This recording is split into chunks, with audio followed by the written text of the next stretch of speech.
Desde o fim da escravidão formal no Brasil, a história das nossas cidades vem sendo profundamente marcada por um processo amplo de exclusão das pessoas negras. A gente passou por grandes reformas urbanas feitas para higienizar as cidades, tirando as pessoas negras do centro e lançando elas para as favelas e para as periferias. E isso vem se perpetuando até hoje em fenômenos perversos como a especulação imobiliária e a falta de políticas que garantam o acesso à moradia digna e de qualidade. Não por acaso, a maior parte da nossa população que vive em situação de rua é negra. E são pessoas que vivem praticamente ignoradas por muitos de nós, como se elas fossem simplesmente mais uma parte da paisagem das nossas cidades. Para falar sobre essa questão, hoje eu recebo aqui uma convidada muito importante, que além de ser cantora e atriz, também é uma ativista ligada a essa luta em defesa do direito à moradia. Ela é militante do Movimento Sem Teto do Centro na cidade de São Paulo e já sofreu de forma dura as consequências da criminalização dessa luta e desses movimentos. Em 2019, ela foi presa, acusada de associação criminosa por fazer parte da organização de um movimento social. Uma evidência viva e concreta do longo caminho que a gente ainda tem a percorrer no enfrentamento dessa desigualdade. Bem-vindos a mais um episódio do Projeto Levante, e é com muita alegria que hoje eu recebo Preta Ferreira.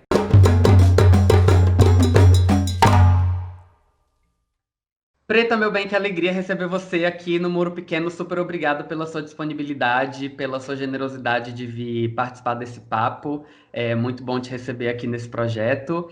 E para a gente começar, eu queria que você falasse um pouquinho de você, se apresentasse um pouco para o pessoal que está assistindo, falasse quem é você, um pouco do trabalho que você faz, dos movimentos com que você tem se organizado, para a gente abrir esse nosso papo. Eu vou fazer um breve relato, porque se eu for falar mesmo quem sou eu vou ficar aqui até amanhã. Oi, para quem está assistindo, muito feliz de estar aqui, fazer parte desse programa, espero poder somar com vocês. Eu sou Preta Ferreira, atriz, cantora, escritora, liderança do MSTC, Movimento Sem Teto do Centro. Eu luto pela moradia digna em São Paulo, no centro de São Paulo, mais precisamente, e eu sou abolicionista penal. O objetivo dessa nossa conversa é falar principalmente sobre essa pauta, sobre essa questão da moradia, que é um desafio imenso que a gente enfrenta na realidade brasileira, particularmente na realidade das grandes cidades. Uma coisa que a gente muito facilmente observa, mas nem sempre se dá conta, é o fato de que a população que vive sem direito à moradia, que vive na rua hoje, ela tem uma cor de pele que é muito evidente, né? Como que a gente relaciona esse problema da moradia com a questão da desigualdade racial no Brasil hoje, quando a gente observa a construção desse problema? A questão da moradia ela não começou agora, né? A questão da moradia começou na época da falsa libertação, da escravidão, que aí simplesmente só libertaram o povo, né, escravizado, um povo que foi obrigado a sair de suas terras, que perderam seus lares, que perderam suas riquezas e foram obrigados a trabalhar de graça para brancos. Então, deu-se as favelas, deu-se os morros, e ao invés dessas pessoas, esses escravizados, receberem uma indenização por terem sido escravizados, não.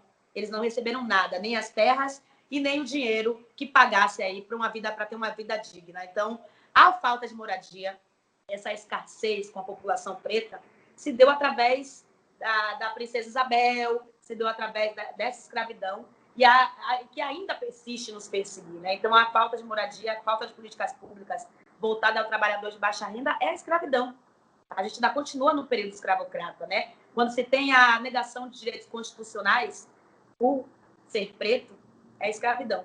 Então, a falta de políticas públicas, a falta de para a população preta, é só a gente raciocinar, só a gente ler, só a gente voltar atrás, que não está muito longe, né? Da escravidão. E qual que é o principal desafio que a gente enfrenta hoje quando pensa nesse tema, nessa questão das políticas de moradia, quando a gente está falando principalmente dos movimentos sociais, né? Quais são as principais pautas, como que esse movimento se articula e o que tem se buscado no enfrentamento desse problema? As principais pautas do movimento de moradia é a moradia digna, que cabe no bolso do trabalhador de baixa renda, né? A gente tem em São Paulo um déficit habitacional altíssimo, onde existem mais prédios abandonados do que pessoas precisando de moradia. E uma pauta que eu acho que é constante, que as pessoas devem saber, que quem não tem escritura de um lar também é sem teto. Porque o desemprego está aí batendo a porta, a fome está assolando. E se você não mora de aluguel, não tiver o dinheiro de pagar o aluguel, o proprietário não vai querer saber, ele vai te colocar para fora, né? Então, se você acha que sem teto é todo mundo que ocupa prédios vazios ou só a função social da propriedade. Não. Bem-vindo ao clube, Brasil inteiro é sem teto, né? Então, moradia é um direito básico constitucional. Moradia é garantia desse direito, é Constituição. Então, a pauta dos movimentos sociais são essas, né? Garantir, prevalecer o que está em Constituição. Quando a gente fala em questão de moradia, não é só moradia para aquelas pessoas que estão embaixo do viaduto, não é só para a família do trabalhador de baixa renda, é moradia para todos, para todo mundo, né? Então, moradia, a gente tem que pensar na questão de moradia como o início de tudo, né?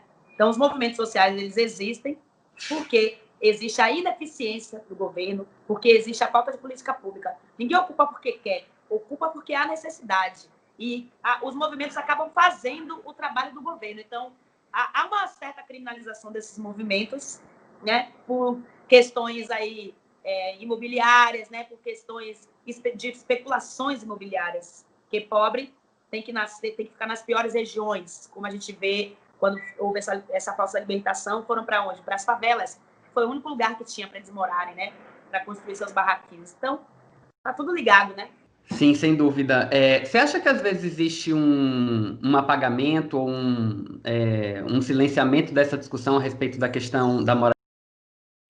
Principalmente quando a gente está falando em debates que a gente faz na internet, né? Que fica muito em algumas bolhas que a gente faz por aqui, às vezes muito sem saber no que está acontecendo nos espaços de organização dos movimentos sociais. Mas você sente que existe um apagamento dessa conversa em torno da questão da moradia? Eu vejo a gente falando sobre tantos outros problemas enfrentados, particularmente pela população negra, mas eu tenho a sensação que o direito à terra e o direito à moradia são dois direitos que ficam um pouco negligenciados porque eles acabam se confrontando um pouco com o debate sobre propriedade, que é um debate muito central dentro do capitalismo. Como que você pensa um pouco essa questão, assim? Há um silenciamento de tudo, né, dos povos pretos. Imagine que as pessoas fazem lutas separadamente, não entendem que uma luta não anula a outra. Precisamos fazer lutas juntas. Por que precisamos fazer lutas juntas? A necropolítica, eu vejo a necropolítica como um povo e diversos braços. Cada liderança de um segmento roubar um braço desse povo. Não seria mais fácil? E o inimigo é comum, é um só, é o povo que está ali na presidência, destruindo todos os nossos direitos constitucionais. Então, ao invés de fazermos lutas sozinhos, tentando nós mesmos sermos a liderança fodona, né? Por que não se junta para fazer? Todos nós sabemos que todos nós somos lideranças de um segmento. Há um silenciamento ou um apagamento, mas o que há é a destruição da união dos povos. Então, fazendo esses povos ficarem desunidos, automaticamente enfraquece. Então, a gente tem que explicar para as pessoas que luta se faz junto. A minha luta não anula a sua não anula a minha. E se eu te ajudar, eu vou fazer um intercâmbio na sua luta, você vai fazer na minha. E a nossa voz vai ser ecoada. O seu grito vai ser resplandecido em outros lugares, porque eu vou levar o seu grito. Então, a gente precisa explicar isso para as pessoas, que luta se faz juntas. E explicar o porquê que tem que se fazer luta juntas. Tem que ser juntas, senão a gente não tem força. Eu não seria ninguém na prisão se eu não tivesse tantas vozes aqui fora gritando por mim. Por quê? Meu segmento sempre foi de agregar, de fazer pontes. Então, acho que isso foi o que me salvou. Então, eu tenho muito isso assim comigo, de falar para as pessoas, olha só, a gente tem que se unir, porque eles são unidos. E eles fizeram a vida inteira com que a gente ficasse disperso, fazendo lutas diferentes. A sua luta é minha luta. A minha luta é sua luta. Porque como é que eu vou me beneficiar sozinha de um prédio que está em reforma para ser CDHU, para ser Minha Casa Minha Vida? Não sou eu só. É movimento. O movimento chama movimentar-se. Movimentar-se é um grupo de pessoas, né? Então, não tem como fazer luta sozinho. A gente tem que explicar sobre isso. Você falou um pouco sobre essa questão, mencionou um pouco dessa questão da sua prisão, e acho que é importante que a gente fale sobre isso. O Brasil é um país que tem um histórico de uma criminalização e de uma violência extrema contra ativistas e militantes, defensores de direitos humanos e pessoas ligadas a movimentos sociais. É um dos países que mais matam ativistas ligados a pautas dos movimentos sociais, e para além disso a gente tem essas outras formas de violência, de perseguição política, que às vezes muita gente fala como se fosse uma coisa do passado, né? Como se prisão política tivesse parado na ditadura, e tá aí acontecendo, né? Eu queria que você falasse um pouco sobre essa sua experiência e sobre esse panorama mesmo de criminalização de militantes, porque a sua história não é uma história particular, né? Ela é parte de um padrão, de um processo, de um projeto também. Prisão política acontece a cada 23 minutos no Brasil. As pessoas têm que entender que a história ela é viva. Quando a gente diz que seu corpo é político, meu corpo é político, porque as pessoas têm uma distorção do que é política. Gente, política é a gente viver. Política é quando você acorda. Política é a sua existência. É você resistir para existir. Então, há essa criminalização, né? Quando eu fui presa sendo considerada um perigo para a sociedade. Mas, como eu falo nas minhas músicas, né? A gente acaba se tornando um perigo para a sociedade patriarcal quando a gente mexe com a massa e com aquela massa que tem o potencial de evoluir e de brigar por seus direitos constitucionais, né? Então, é interessante, sim, deixar a população sem educação, porque uma população sem educação não vai saber sobre história. Preso político são todas as pessoas que estão presas nesse país, independente de ter cometido pequenos delitos ou não, sabe por quê? Um país que tira oportunidade, que tira recursos de educação para construir presídio, já está dizendo para onde é que vai o cidadão brasileiro. Essas prisões não estão sendo construídas para 1% da parcela da população que é rica. Essas prisões não estão sendo construídas para pessoas brancas, racistas, que cometem crimes de racismo a cada 23 minutos. Essas prisões não estão sendo construídas para a Sara Corte Real, para os policiais que mataram o João dentro de casa. Essas prisões não estão sendo construídas para quem comete crimes de racismo, que, aliás, no Brasil, há 32 anos é configurado crime, e não se tem uma pessoa branca que cometeu racismo presa nesse país. As prisões estão sendo construídas para corpos pretos, assim como a polícia foi inventada também para cuidar de pessoas pretas, né, através da sua cultura de capoeira, de religião de matriz africana. Então, gente, tá tudo ligado. Tá tudo ligado. A prisão é um navio negreiro. Tudo continua os mecanismos continuam sendo usados, só que só mudou as armas, né? Só mudou as formas e as palavras. Então, a gente precisa acordar e enxergar o que está acontecendo com o nosso povo. A população indígena desse país não tem identidade. A população preta já nasce pedindo alvará, né? Porque se você nasce, é condenado pela cor da sua pele, e isso é fato, eu não estou aqui inventando, temos dados. A gente acabou de ver aí uma juíza que condenou um rapaz porque diz que a raça dele já o condena, né, a ser o bandido. Eu fui presa injustamente, eu fiquei 108 dias sem presunção da inocência, eu não tive direito, eu não tive direito a ter direitos, por ser liderança de movimentos de moradia, por ser uma mulher preta. Então, a gente está falando do quê? Não é de escravidão? E qual foi a narrativa que usaram para justificar a sua prisão, assim? Porque tem, para além dessa lógica toda que a gente vê de uma evidente criminalização e de uma decisão evidentemente seletiva, né? Porque a gente vê a seletividade penal gritando o tempo todo. Existiu também esse atravessamento de dizer que você estava participando de organizações criminosas e tudo mais, um processo de criminalização mesmo da própria participação coletiva na estrutura de um movimento social, passa um pouco por esse lugar também, né? Então, você tem que explicar, em pleno século XXI, como é que faz gestão para o poder público. Na verdade, não é nem explicar como é que faz gestão, porque eles deturpam, né, a ideia de que você está ali trabalhando em grupo, em movimento, né? Eu sou liderança de movimentos de moradia, eu sou liderança do MSTC, Movimento Sem Teto do Centro. Então, é um movimento, é um grupo de pessoas. Então, eu fui enquadrada como formação de quadrilha, veja só, perigo para a sociedade, formação de quadrilha, crime organizado, fazer parte do PCC, extorsão. Então, isso, era isso, né? Aí eu tive 2 HCs negados, né?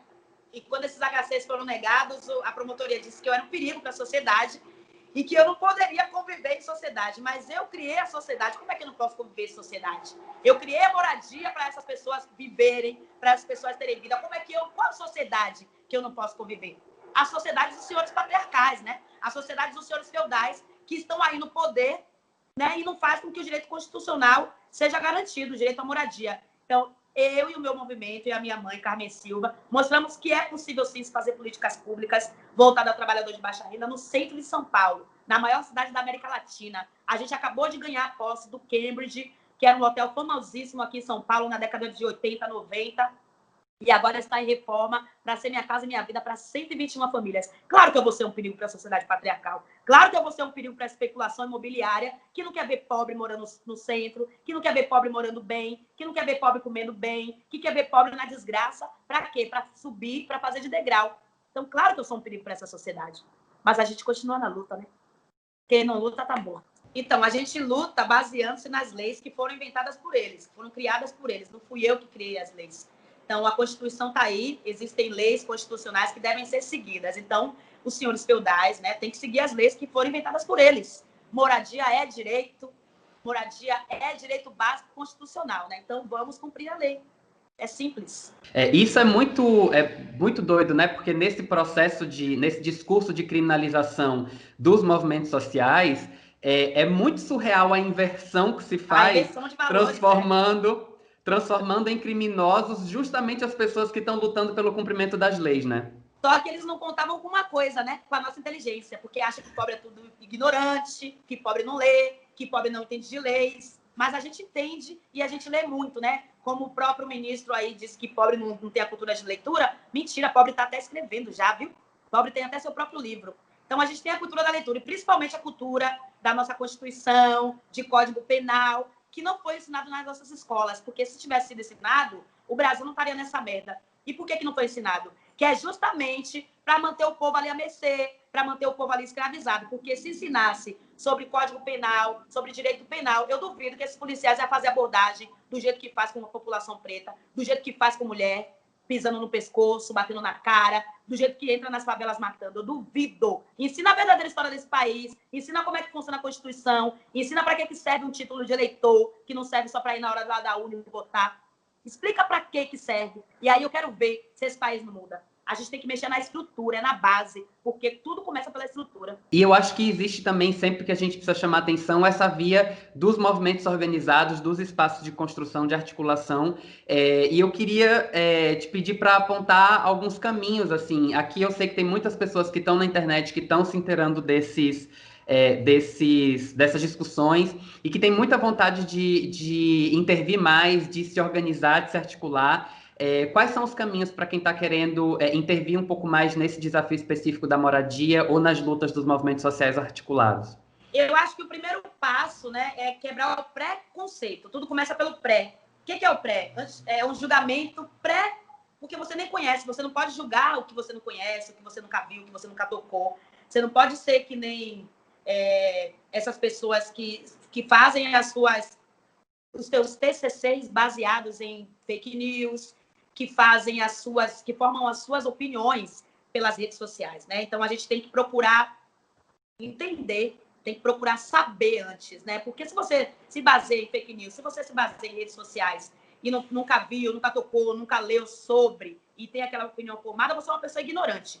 Tem que quebrar o preconceito. Vocês precisam conhecer, precisam ler mais, não se basear no que a mídia diz, porque a mídia está aí para manipular as pessoas. Né? Então, a gente precisa conhecer essas lutas, conhecer esses movimentos. Se você tem a oportunidade de conhecer, de fortalecer movimentos de moradia, conheça. Eu dou uma dica aqui, Ocupação 9 de Julho, aqui em São Paulo, para quem quiser conhecer, movimento MSTC. A Ocupação 9 de Julho, ela vai reabrir as portas quando acabar a pandemia, porque por hora não pode, né? A gente faz aí, cada último final de semana do mês, um almoço aberto à população, com chefes renomados, tem uma galeria de arte exposta em Nova York, Chicago, né? Então, a gente está aí. O movimento popular é reconhecido lá fora, porque o que vocês acham que são lixo aqui dentro, lá fora eles pegam e ganham dinheiro com isso. Com a nossa inteligência, com a nossa arte, com a nossa cultura e com a nossa resistência, né? Porque a gente luta para reexistir. Então, aqui a gente podia solucionar a vida de muitas pessoas,